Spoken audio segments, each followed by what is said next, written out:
আসসালামু আলাইকুম। সবাইকে রমজান মোবারক।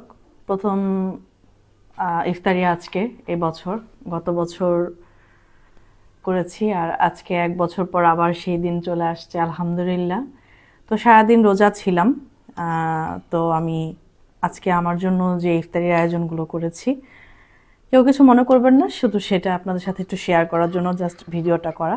এখনও ইফতারির সময় হয়নি, আধা ঘন্টার মতো বাকি আছে, তো ভাবলাম যে আমি একটু শেয়ার করি যে আজকে আমি কি কি ইফতারি করব। যেহেতু আপনারা সবাই আমাকে ফলো করেন, দেখেন, জানতে চান আমার লাইফস্টাইল।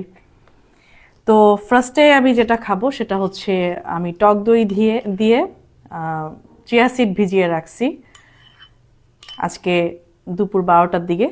অলমোস্ট অনেক ঘন্টা হয়ে গেছে, খুব সুন্দরভাবে টক দইয়ের সাথে চিয়া সিডটা একবারেই বসে গেছে। আমি একটু ফ্রুটস আইটেম করেছি, তার মধ্যে হচ্ছে এটা হচ্ছে পাকা পেঁপে। অনেক দাম এখন, মানে রোজা উপলক্ষে প্রচুর দাম নিচ্ছে পাকা পেঁপে। এটা হচ্ছে পাকা পেঁপে।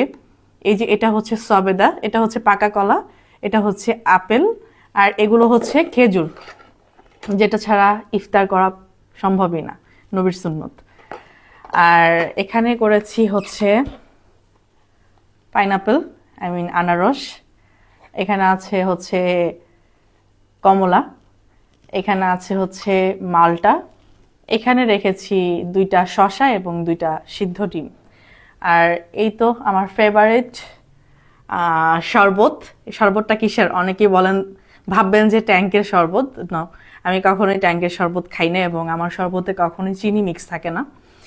আমি হচ্ছে বেলের শরবত খাবো।